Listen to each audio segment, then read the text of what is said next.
और deputy speaker doctor Krishan Middha ने Ahmedpur medical college के निर्माण कार्य का निरीक्षण किया है। निर्माण कार्य में हो रही देरी पर डिप्टी स्पीकर ने नाराजगी भी जताई और जल्द ही काम पूरा करके अगस्त से पहले ओपीडी शुरू करने को लेकर के निर्देश भी यहाँ पर दिए गए हैं। मेडिकल कॉलेज का प्रथम चरण का निर्माण कार्य 560 करोड़ रुपए से होना है और लेकिन अब इसकी लागत बढ़कर के 703 करोड़ रुपए तक पहुंच गई है और वहीं दूसरे चरण समेत 1050 करोड़ रुपए की लागत इसमें आएगी। डिप्टी स्पीकर ने यह कहा है कि निर्माण कार्य में हुई देरी के लिए जो भी अधिकारी जिम्मेदार हैं उनसे जवाब मांगा जाएगा। वहीं दिल्ली के पूर्व सीएम और आप सुप्रीमो केजरीवाल पर भी उन्होंने जमकर निशाना साधा। उन्होंने कहा कि केजरीवाल दिल्ली विधानसभा चुनाव का उन्हें हार का डर है। चंडीगढ़ में भी मीटिंग की गई थी और मीटिंग में ये तय हुआ कि जो खामियां हैं या जो कमियां रह गई या जिनकी वजह से ये कार्यक्रम लेट हुआ है मेडिकल कॉलेज, उसको देखा जाए और उस पर कार्य किया जाए।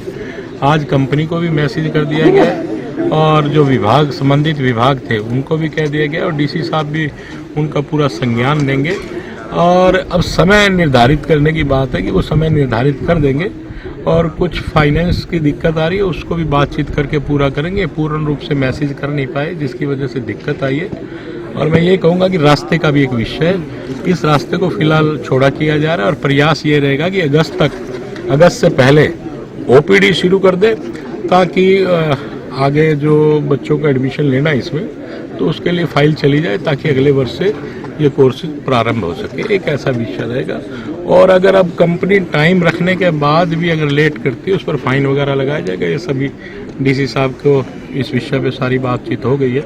यमुना का पानी का जो विषय है वो केजरीवाल जी जो हैं उन्होंने बड़ा गलत बयान दिया। मैं ये कहूँगा कि केजरीवाल जी यहीं पे हरियाणा ही उनकी मातृभूमि है और वो अपनी माँ के खिलाफ ही बोलने का काम कर रहे थे। ऐसे कपूतों के बारे में तो लोगों को सोचना चाहिए। जो अपनी माँ का नहीं हुआ किसका होगा? माँ पे ही आरोप लगा रहा है वो व्यक्ति। तो मेरे कहने का भाव तो यह है कि उसके दिमाग में बुखार चढ़ गया, क्योंकि वो बुखार भी एक ऐसा बुखार है कि वो शीश महल में जिसमें वो रहता है उसका मोह त्याग नहीं पा रहा और उनको ये भी समझ आ चुकी है कि इस बार सत्ता उनके हाथ से दिल्ली की सत्ता जा चुकी है। इसके चलते ही उल्टे सीधे बयान दे रहे हैं और माननीय मुख्यमंत्री जी पे आरोप नहीं लगाया, उन्हें पूरे हरियाणा की जनता पे आरोप लगाने का काम किया है कि वैशेला पानी यहाँ से भेजने का काम कर रहे हैं